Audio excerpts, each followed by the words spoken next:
G'day, welcome back to the channel.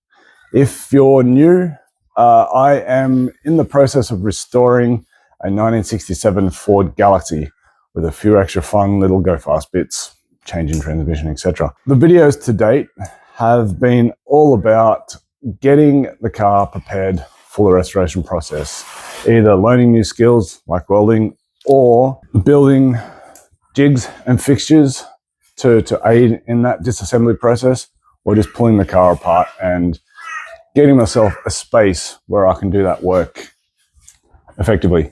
In this video, we are at that transition point where we no longer are about tearing down the vehicle, but actually starting to repair and restore and rebuild the vehicle from the ground up. Really is. So in this video, I will strip the car, get the frame ready for paint, and not quite get there. Now, that happened for various reasons, mostly this life. The main one is my family are growing and we needed a little bit more room. So we bought a new house, which my only stipulation was I wanted a shed. But that then required transition period, moving in, broken bathroom, a renovation of a bathroom, a renovation of a house. Lots of little bits and pieces that needed to be done to complete. But now we are at that process where we can build the car. So at the end of this video, you'll see that I had the frame sandblasted by myself using a hobby sandblaster kit. And I'll go into the details of that. The frame was ready for paint, but that transition period, moving to another house and other life events occurred, which meant I didn't get the paint on to the frame. Now, the frame is in pretty good nick, and at this stage, all the rust repairs have been completed on the frame. All the surface rust is quite easily removed, and I now need to go through just a process of abrasion and cleaning up, and also using a acid wash to get the frame prepared for a primer. Now, it is in pretty good nick, and we won't be doing that in this video, but in future videos we're going to see some real progress occur. So this is actually really exciting transition. Like, I am very excited about this video because it means that the car is going back together. I'm bolting things back on. So stick around, like the video, subscribe. Would love to hear from you guys if you have a comment about anything that is talked about or worked on in this video, or you've got any suggestions, feel free to leave a comment. I'd actually really appreciate that. And yeah, let's get on with the video.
Right, so it's about a week since I started filming this whole project. So getting the engine onto the dolly and getting it stored away safely.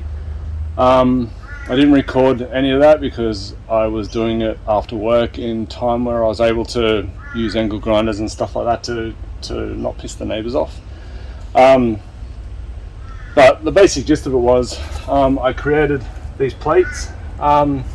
I had to modify the plates because I made them too long and they extended beyond the bottom bolt here, but there's not a lot of clearance and it was fouling the block there. So I just cut that bottom bolt off, so I'm only using these two top bolts to secure the engine to the mounts. To create these mounts, I created the plate first and then I created these stands. They're about a 90 degree, well they are a 90 degree angle from the plate face to the stand, which was a little bit wrong, and ended up cutting it down to about 85 degrees. That 5 degrees just allowed the start and end of this cut here to sit properly on top of the dolly here. Basically what I did then was I lifted the dolly up to the engine mount, up to the engine where I needed it to be, bolted the plates on, and then proceeded to cut and hone these. I did try to use CAD to design these up front and get them working, but it's not an exact 90 degree, it's just a little bit off, and that would change if I was to make the width of the dolly a little bit wider, none of which I originally did when I designed the dolly. The original design called for a cross member from one side to the other and just straight mounts.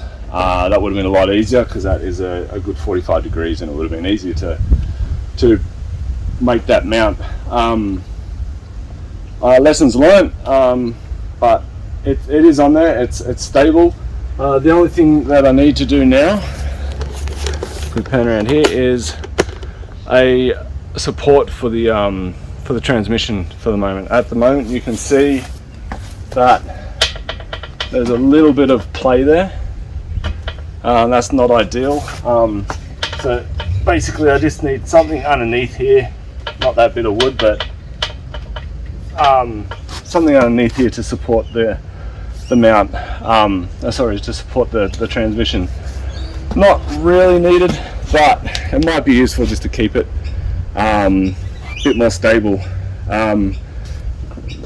Cross members here, I could possibly use the cross member to remount it here and a piece there, but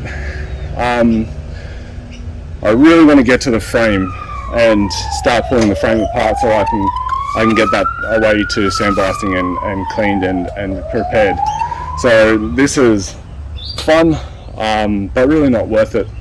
The only thing I need to do is to give myself a little bit more leverage, which was use this square tube, which will fit inside that square tube.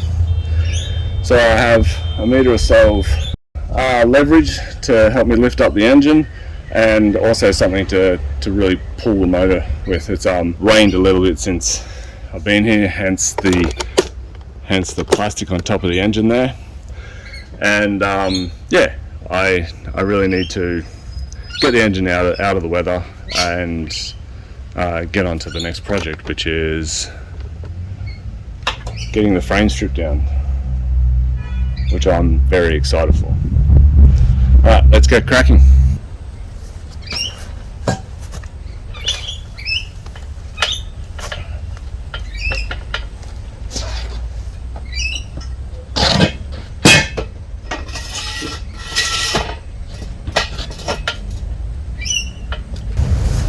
Alright, so I'm just going to use an M8 bolt, push it right through,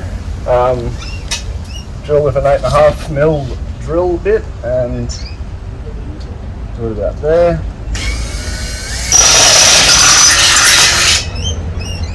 Rightio.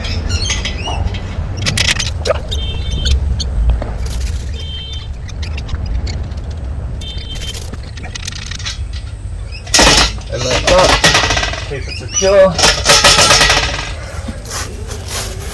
Alright, just for your viewing pleasure, I'm going to set the camera up so you can watch me struggle to get this on. You ready? This is going to be fun.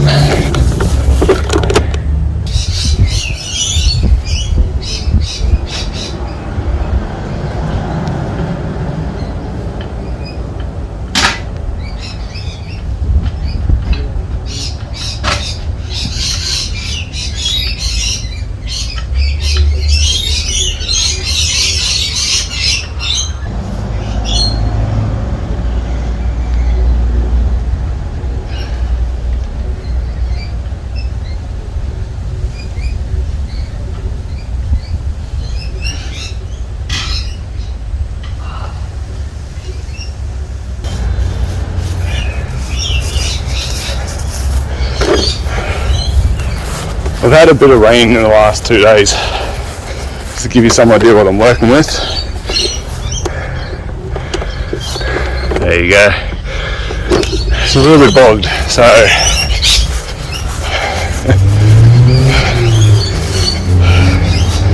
wish me luck.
There's a rock beneath it.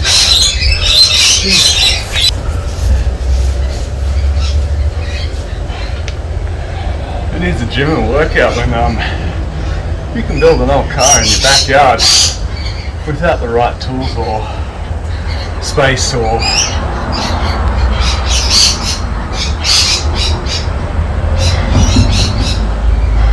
I don't know.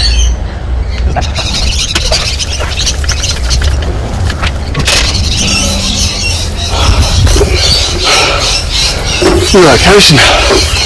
Holy sh**. Oh. Who knows what the name of a good chiropractor? Hit me up in the comments.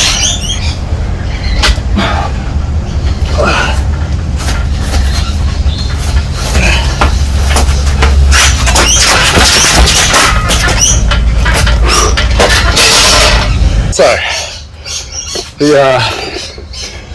engine I thought could just live there, but I'm thinking the engine might just live there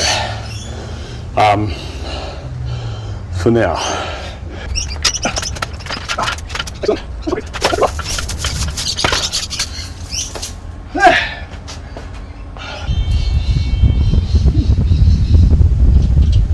Alright, today the plan is to get all the stuff off the frame and get the frame prepped or get ready to do some serious repairs.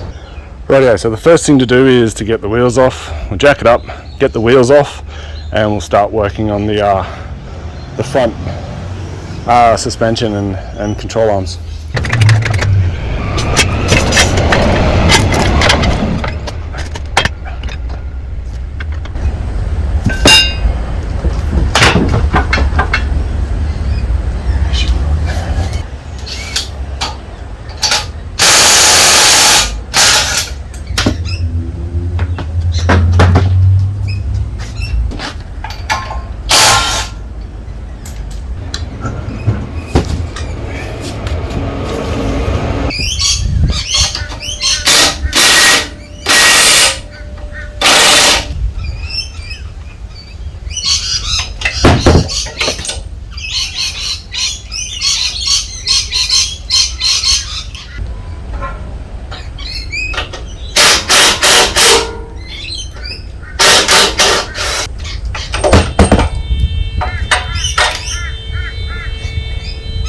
got the left or the driver's side upper and lower control arms off. Made all the mistakes that anyone doing this for the first time probably would. So one of those key mistakes was not loosening the bolt from the front stabilizer here. So I pulled it off the lower control arm before I try to undo it here, and the whole thing rotates. Bit of a lesson learned. Also, I popped the lower ball joint while the spring was still on tension. That's not really wrong to do it, it's just kind of dangerous and a little bit surprising if you weren't expecting the compression of the spring to release and throw the lower control arm down. Bloody hell, the bird's having a good chat. Yeah, so that's those are two mistakes. Second one, not really a mistake. Definitely undo this bolt first. It has no tension, it's not under tension, it just make it easier to turn it before you pull the rest of it apart. The rest of it's pretty simple and straightforward. Undo the bolts at the top here and the bolt through the center here for the lower control arm, and they both come off. Piece of cake. I didn't completely remove the knuckle from the from the lower control arm, just because I didn't really need to. I just needed to get the spring out. So sorry I missed it. Ran out of battery, so we'll do it over on this one now, and you can see the whole shebang. So first things first, lessons learned. Loosen this one off first.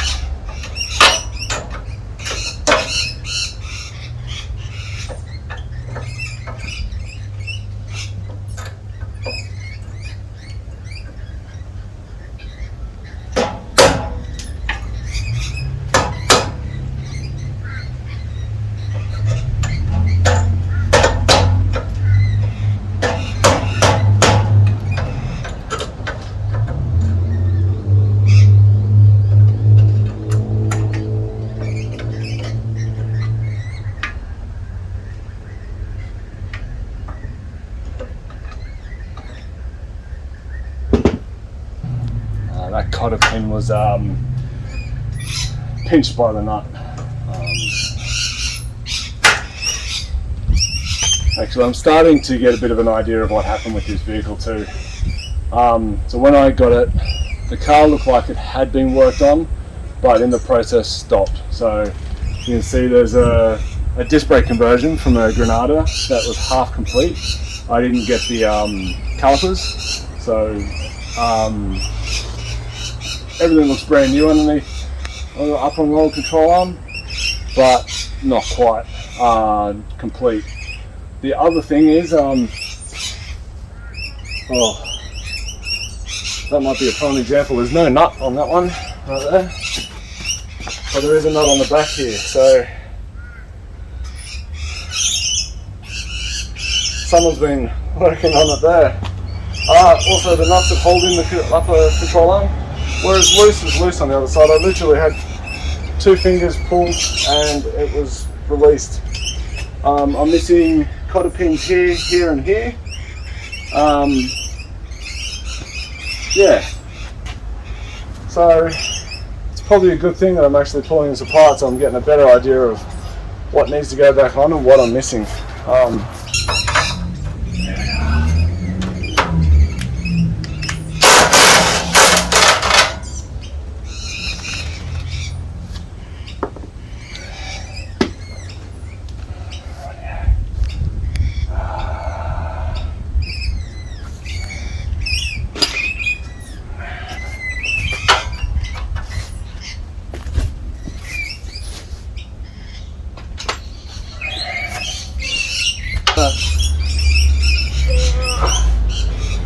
This car has been put back together quickly to be sold. That's my theory.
loaded first stage.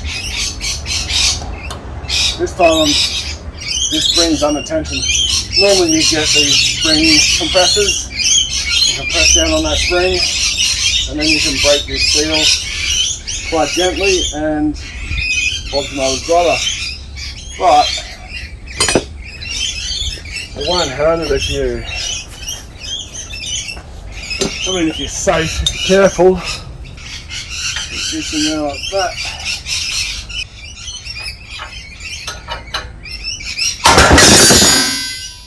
Woo! So that was a little bit more explosive than the last one. On the other side, this was pretty loose, as in took no amount of effort whatsoever to break free, to clean up the same. Not a lot of effort involved. Maybe doesn't need to be.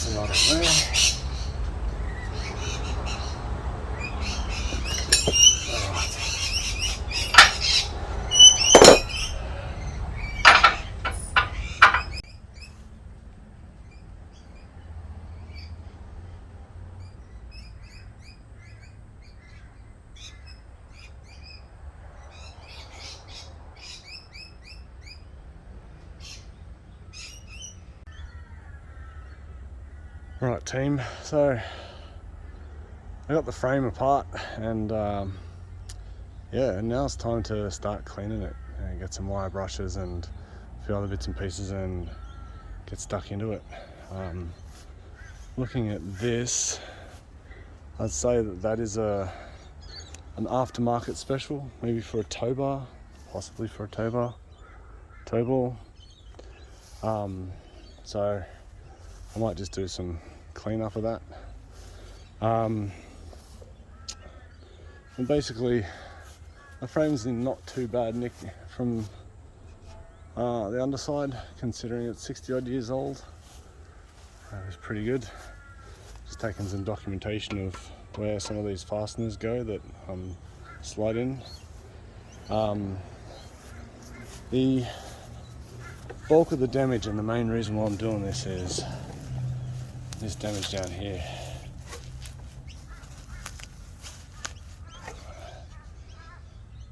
So the bulk of the damage is along here, so up along this spot. Obviously here I had one of the fasteners rip out completely, right across up to about here really. Yeah, so see a big chunk of it out there.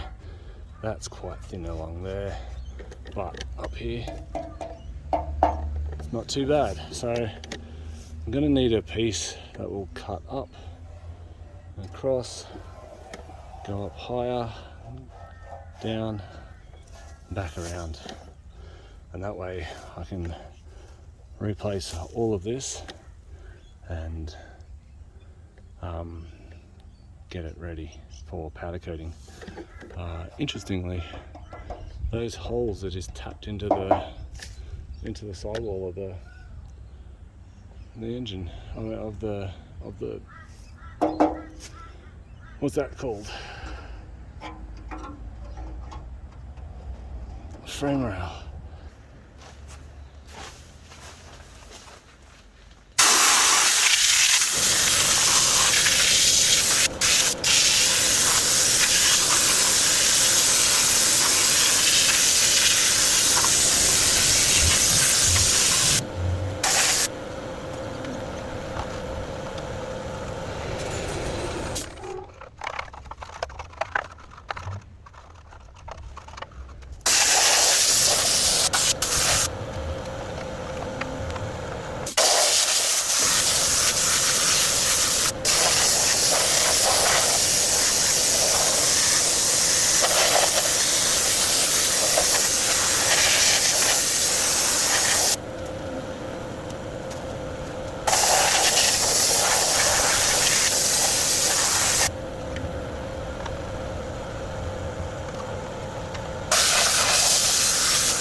Hey team, so I've been going at it pretty consistently for the last 6 hours, and I'm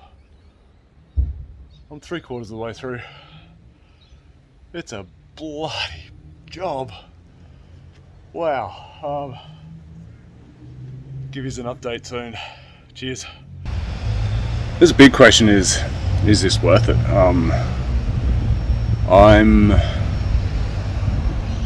Let's break down the cost. So, it cost me $800 for the for a compressor that would flow enough air and maintain pressure above about 45 psi. So it sits about 50 psi.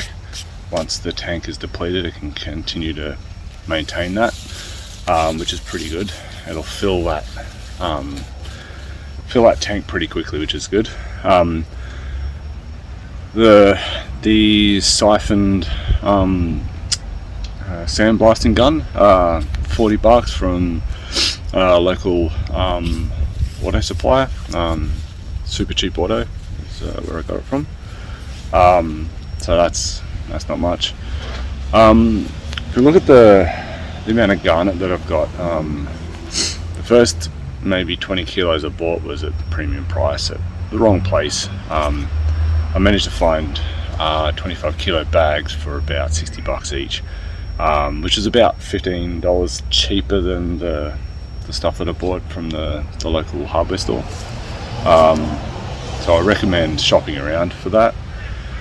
I bought 100 kilos, so it's about $300 worth of stuff there too. About 350 all up.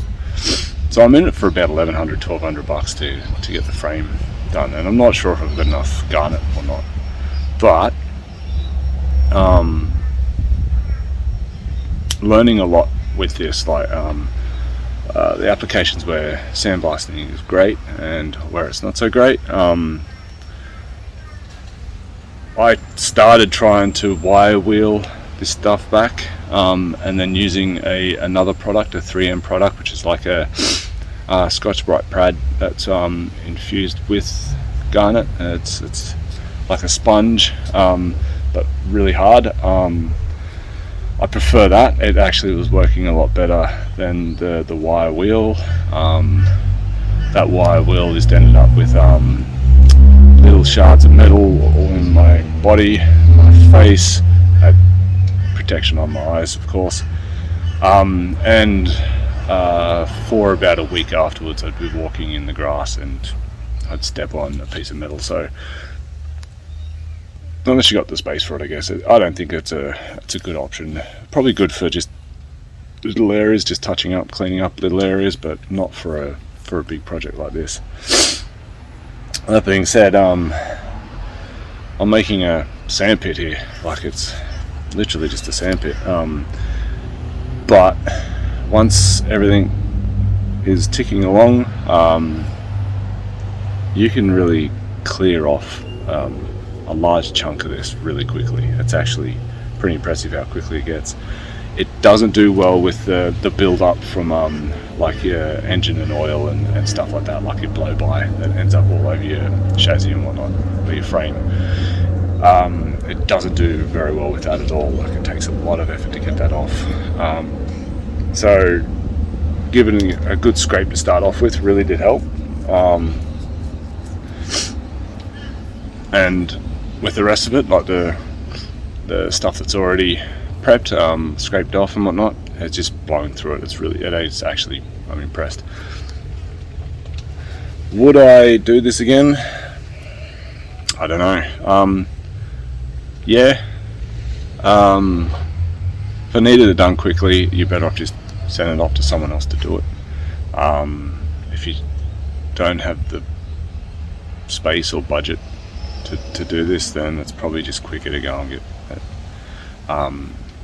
done by a professional. It was about anywhere between $1,500 to $2,000 was the quote that I was given for this. So if I don't factor my own time into doing this, then yeah, this is saving me some money, saving me about $1,000. If I factor my own time into it, it's not worth it. And I'm getting to be very intimate with the car. Like I know all the warts, and that's part of it for me at the moment, is just learning and enjoying it, being, I guess, being one with the car. So yeah, that's my synopsis.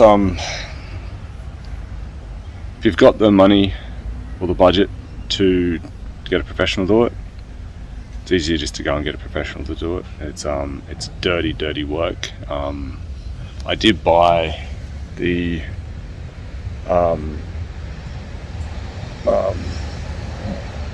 best mask for asbestos and noxious gas as well. So I'm going to do other prep with this, which we'll cover.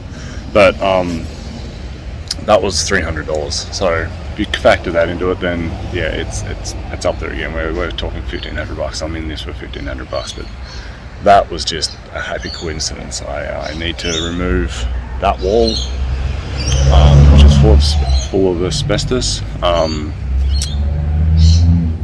Also, with that mask, I could possibly use cheaper media, like just sand, to do this. The reason why you shouldn't use sand, it's bad for you, is the garnet that I'm using is non-silicon based media.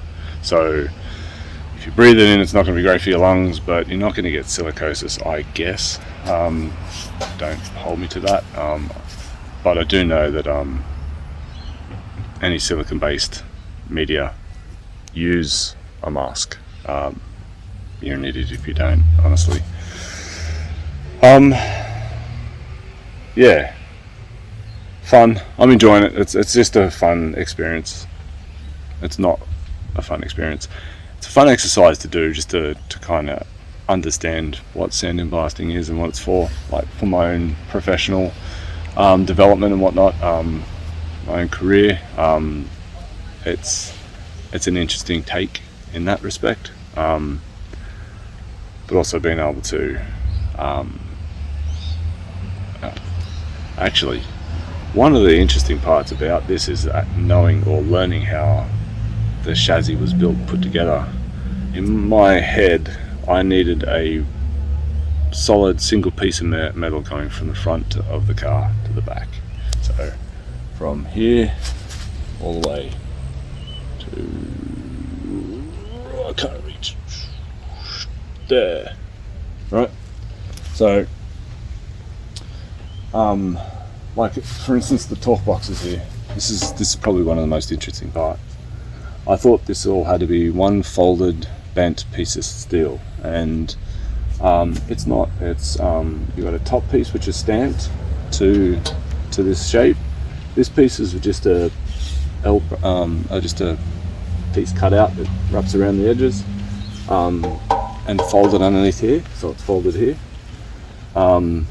These dimples are put in for strength, folding strength, and then it's just welded to this piece here, which if you can look in down this hole, it comes up here like this, and then they weld it across and down. This part, where the shock tower is and the strut comes through, and the upper control arm is bolted onto, is all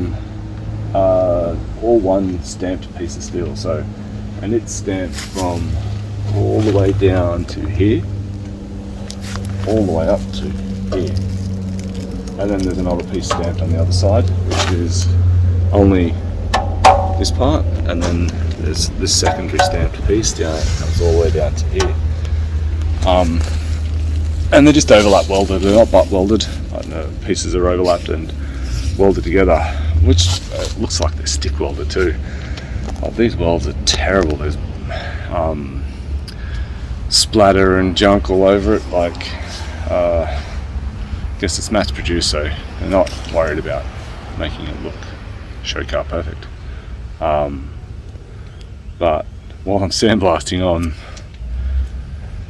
looking at it at a microscope level, for every square inch of this, which is awesome. Like it gives me a better understanding on how things are put together. Like this is its own separate piece, and then underneath this piece is underneath here again and bolted in or riveted in. So it's phenomenal. It's awesome. Got to give them credit for how they put this thing together. I did set myself up with a bit of shade today too. It's too hot, and this is a godsend.